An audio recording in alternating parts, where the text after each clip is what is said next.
ます。前年の89年にターボから NA に変わりましたけれども、それでもホンダは最強のエンジンだったわけで、それを踏まえて90年、後藤監督はどのように考えていたのかというのをまず紹介したいと思います。丸1、ライバルについて、後藤さんが興味を持っているエンジンメーカーがあるとしたらどこですか？エンジンね。あんまりないけれども、やはりフェラーリとルノーになりますね。NA に変わってもホンダエンジンは非常に強かったですから、あまりライバルを意識してないという、そんな感じの返事をしてますね。ルノーね、フォードは例外。ランボルギーニは発展途上中だしですか？とにかくいつも競争してるのはフェラーリとルノーだけでしょ。しかし昨年はエンジンの競争力になる前に向こうが勝手に壊れてこけちゃったんですね。NA に切り替わった初年度の89年はフェラーリについてはセミオートマのせいもありますけど、乾燥率は非常に低かったです。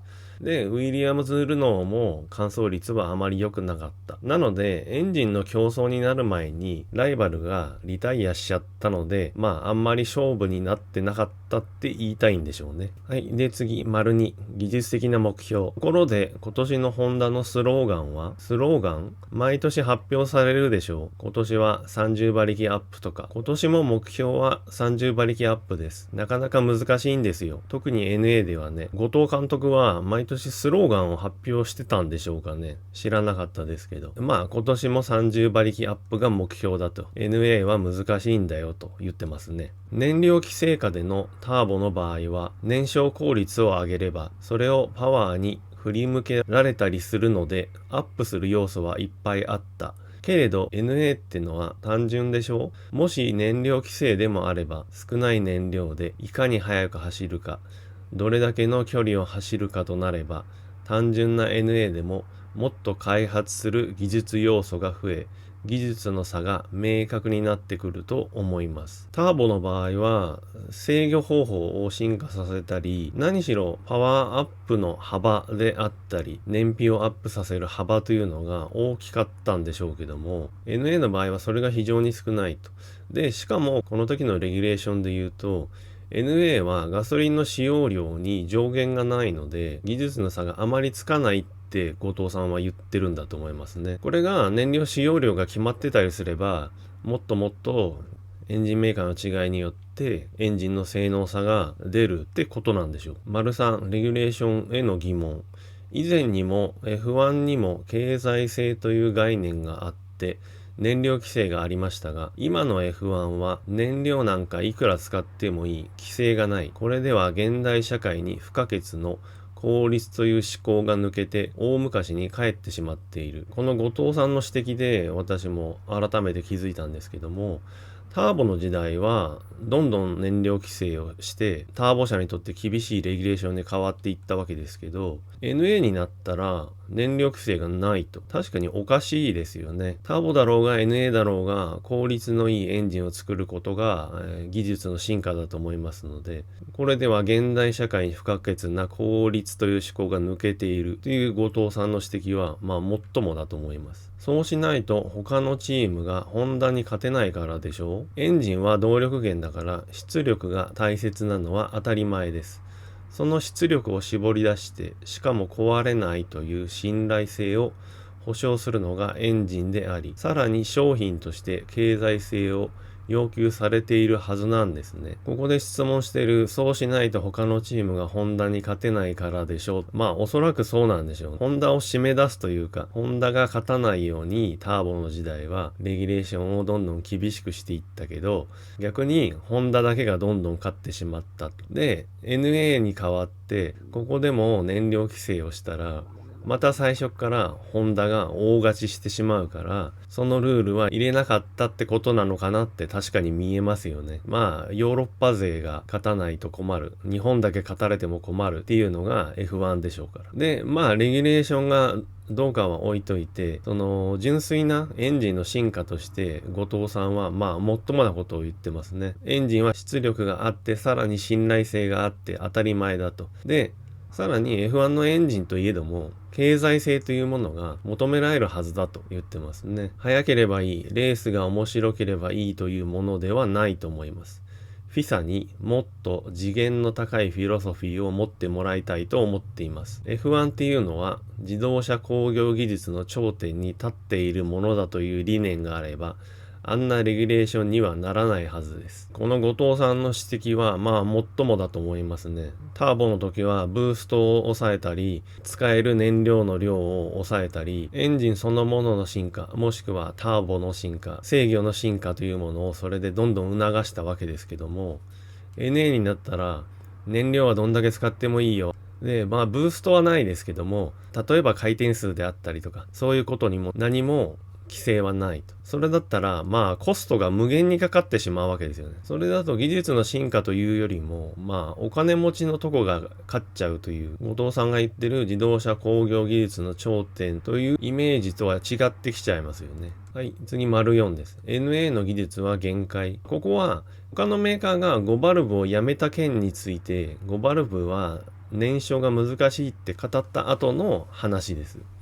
後藤さんが追い求めているより理想の燃焼があるということですか？それとも NA ならこの程度だという限界が見えているということですか？機構の一つ一つを見るとみんなこんなもんですよ。フェラーリが5バルブを採用してたけどやめちゃったり、ティックフォードですかね。もう5バルブを使ったけどやめたと。そういうちょっと変わった技術もあまりエンジンの足しになってないというか、そんな目線を持ってるような発言に聞こえますよね。これから飛躍できるところなんてありません。イグニッションを変えたら馬力が 10% 上がったとか、そういう領域はもう残っていないんです。だって NA エンジンはシンプルでしょ。技術者はそのシンプルなエンジンをもう何十年いじってきたんですから。この時の後藤さんの目線で言うと、NA エンジンっていうのはもうかなりやり尽くしていると。なので、ここから大幅にパワーが上がるような技術はないって言ってるわけですね。これについては他の動画で以前にも話しましたけども、特殊燃料だったり冷却方法の進化というかホットエンジンであったり NA エンジンといえども実は進化させる技術がまだあるんですけども、この時の後藤さんというかこの時のホンダにはそういう発想というかそういう着眼点はなかったんでしょうね。だから燃焼も吸入効率をもう数%、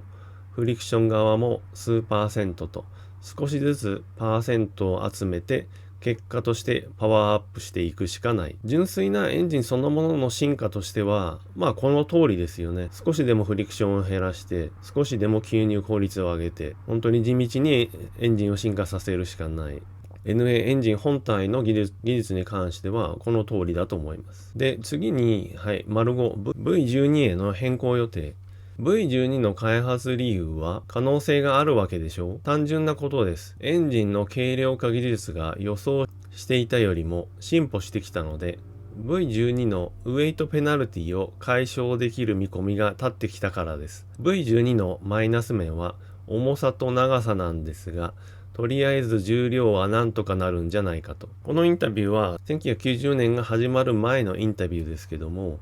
もうこの時点で V12 のエンジンは準備しているし、ほぼ移行するということをここで言っちゃってますよね。今回はエンジンの深い技術についてはあえて触れてないんですけども、さすがにここで突っ込みたいのが、V12 のウェイトペナルティを解消できる見込みが立ってきたって言ってますよね。重量はなんとかなるんじゃないかと。これはかなりいただけないですね。89年、90年に使ってるホンダの V10 エンジンは実際の重量は160キロあるそうなんですね。で、ライバルのルノー V10 は140キロ切ってますよね。138キロとかっていう数字だったと思うんですけど、ルノーより20キロ重いわけです。ホンダの V10 が素晴らしい性能だったり、先ほど後藤さんが言ったように信頼性を確保してきたって言ってましたけど、それは本当にその通りなんですけど、その信頼性っていうのも簡単に言えばあちこちが頑丈に作ってあるからエンジンが壊れないわけですよね。で、結果としてエンジンは重いと。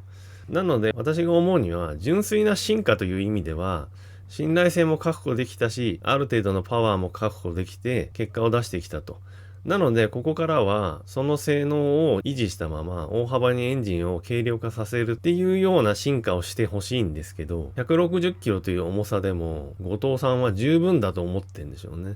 おそらく同じ160キロぐらいで V12 を作ることができれば問題ないって考えたんでしょう。後藤さんというよりもホンダ全体がそういうふうに考えてたのかもしれないですけども、これはちょっと突っ込みたいですね。V12 についてマクラーレンと綿密な打ち合わせがあるんですか？綿密なと言ったってシャーシ屋さんの言うことは決まってるんですよ。小さく軽くです。それ以上の言葉出てきっこない。この後藤さんの発言からすると、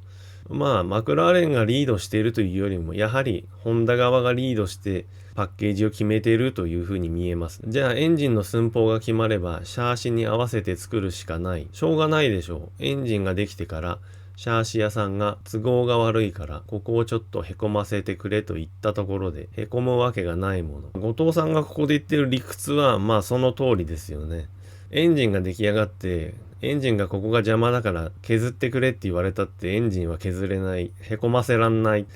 理屈はその通りです。だけどやっぱりエンジン本位の考え方。ホンダはエンジン屋さんだからしょうがないとは言っても、さすがにエンジン本位がちょっと過ぎるような気がするなとも思います。もしエンジンにホンダらしさ、フェラーリらしさがあるとすれば、後藤さんが考えているホンダらしさはどうなりますか？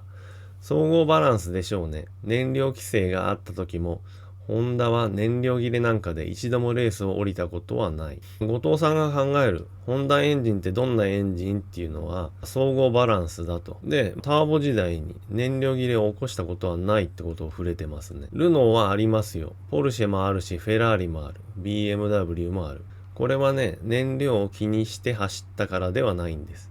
エンジンをそのように作ったんです。一か八かの勝負をするチームとは我々は違います。後藤さんはこの燃料規制と燃料切れを一例としてホンダの信念というかスタイルを言いたいんでしょうね。何かの規制だったりルールに対してホンダはもうそこに合わせ込んで最初から作ってくると。他のメーカーみたいに当てずっぽうなことはしないって言いたいんじゃないかなと思います。ホンダらしい誠実な考え方だし、もしくは日本人らしい誠実なものの作り方だなと思います。これに関しては本当に素晴らしいと思います。この後藤さんのインタビュー全体を聞いていると、この数年間最強だったホンダエンジンとしての自信というものがあるし、もちろんその自信は結果を出してきたということと、レギュレーションで何か規制や厳しいものがあっても、ホンダはちゃんと根拠のある技術を持ってそれに合わせ込んで作ってきた。そういったやり方でちゃんと結果を出してきたという、本当に日本人らしい誠実なやり方で結果を出してきた。それに対して自信を持っているという感じがします。でも逆に言うと、その強い自信によって、やっぱり車体側、シャーシ側の考え方じゃなくて、エンジン本位な考え方なところも見えるし、ホンダがあまりに強かったがために、他のメーカーの技術とか動向をチェックしてないという感じもします。その結果が一番強く出ちゃってるのが私は V12 エンジンを準備しているというところだと思います。エンジン本体の細かい話はまた他の動画でしますけども、単純に考えて V10 を作りながら V12 を作ってたわけなので、本当は V10 にもっと使えるはずのリソースを V12 に半分使ってしまっているとも言えますよね。この時のホンダの判断としては、もうこれが正常な進化というか、さらに勝つために前向きにやっていることなんだと思いますけども、結果としてこれが正しかったのかどうかっていうのは非常に難しいところだと思います。今回は技術そのものよりもホンダの立ち位置、ホンダは何を考えてたのか、この時の総監督の後藤さんは